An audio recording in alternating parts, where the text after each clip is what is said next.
Office, your favorite Commanders YouTube show. If this is your first time watching, be sure to subscribe to the channel. You can follow me on Twitter at the Denton Day. Off-season mode still for the Commanders. They had their first week of mandatory mini camps. We will not see these guys on the field until we get to training camp. Unfortunately, the big story is that no Terry McLaurin contract has been signed yet. I'm optimistic by the next time we see all these guys on the field, Terry will be under contract. But that's not the subject of today's video. You have seen enough about Terry and his contract. You've heard enough about Terry and his contract. Today's subject is more on the defensive side. And if you know me, I'm a bit of a gambler. If you don't know me, maybe this is your first time watching, I'm a bit of a gambler. I'm obsessed with lines. I look at things through lines, and I'm going to set one today, and I want your thoughts down below in the comments and on Twitter at the Denton Day.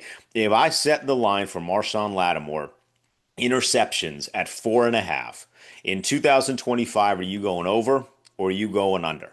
Let me know down below in the comments. Let me know on Twitter, over under 4.5 interceptions for Marshon Lattimore. I'll tell you why. For me, I'm going to go with the number over. I think he might get to 5 interceptions this year. I went to minicamp on Tuesday this past week. It was my only day out there. I wanted to just kind of be around, see what the vibes were. Obviously, the vibes are going to be good. You're back. Everyone's back, with the exception, obviously, of Terry McLaurin. But you're getting to work out and you're getting football in June. So, it's impossible not to be happy about that. And I had a couple of guys that I wanted to watch. I was really intrigued with what the rookies were going to look like. Josh Connerly, who looked really, really good. Trey Amos, who looked really good. Ja'Cory Crooksy-Merritt, who looked really, really good. But I wanted to see what Marshon Lattimore was going to look like. There's been all these rumors about should they trade for Jalen Ramsey? Should they go sign Jair Alexander? Because there's been no movement on that front, it tells me, and it should tell you, that they really like what they have with Marshon Lattimore. And I wanted to see what he looked like. And he made a comment later in the week. So this was not when I was there, but he made a comment later in the week about how he feels like himself. He feels like he's not as timid as he was at the end of last year, but he did admit to the fact that he was timid. If you missed the comment, here it is. What type of difference do you just notice, the nuances of just being out there? Anything specific that you really can feel a difference compared to last year? Just the burst, just getting out my brakes and all that. And I was dealing with hamstring, that take a lot out of you, and it take a long time to heal. And I was just trying to battle through that. But now, since I got a full, off season, I just feel great. I feel explosive and all that. So, I like that Marshon Lattimore said this. I think the honesty that he is portraying there is very, very good. But here's why I actually believe that. Because how often do you see guys at this point in the season talk about how last year was different, this year is going to be much different in a more positive way? Everybody is positive in the month of June. But the reason why I believe this is because when I was there at training camp, or not training camp, at mandatory minicamp on Tuesday, they were doing at the end of practice some 7-on-7, some 11-on-11 stuff. Now, you're not in pads, you're not going full speed, but there was a play. It was a run. You'll have to forgive me. I don't recall which running back it was. It was either Robinson or Crooksy-Merritt. I know it was one of the two of them.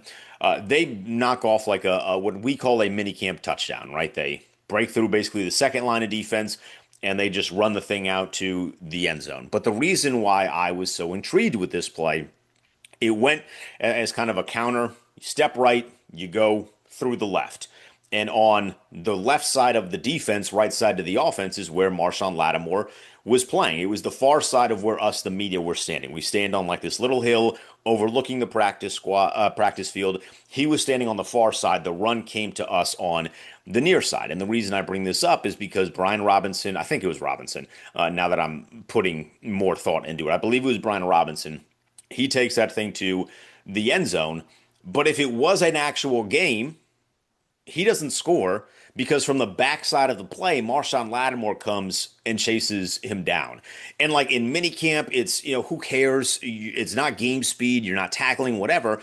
But I did just find that fascinating. This is before he made the comments of, it didn't look like he had a problem hitting, high speed, not top speed, but high speed, in a way that sometimes last year it looked like he was timid to really hit that burst. Now, with a full off season of healing, and hamstring injuries are tough, like these muscle issues are tough because sometimes they just don't go away. But to see him do that, and then just a day or two later be like, yeah, I was a little timid last year. I am now, with the benefit of an off season, feeling in a much healthier spot. I feel really good about what Marshon Lattimore is going to end up bringing to the defense in 2025. Now, there's another set of things that he is going to have to work on. Against A.J. Brown, against Mike Evans in the postseason, he let the game in the moment get too big for him. I understand as a cornerback, and I want my cornerbacks to have a little bit of a chip on their shoulder. You have to be just a little bit of crazy in a good way to be a corner, because it's literally, for the most part, mano a mano. It's me versus this person who is standing on the opposite side of the line of scrimmage, and I'm going to win this matchup. So you need a little bit of the swagger, you need a little bit of the confidence, bordering on arrogance. But there were times, specifically against Mike Evans, where Lattimore let it get the best of him. He did it in the NFC Championship as well. You let it get the best of you, and then you end up costing your team yardage, and then in turn touchdown. So that stuff needs to be, that cannot happen again in 2025. But if we're going to see a healthy version of Marshon Lattimore, I'm expecting him to produce results that we haven't really seen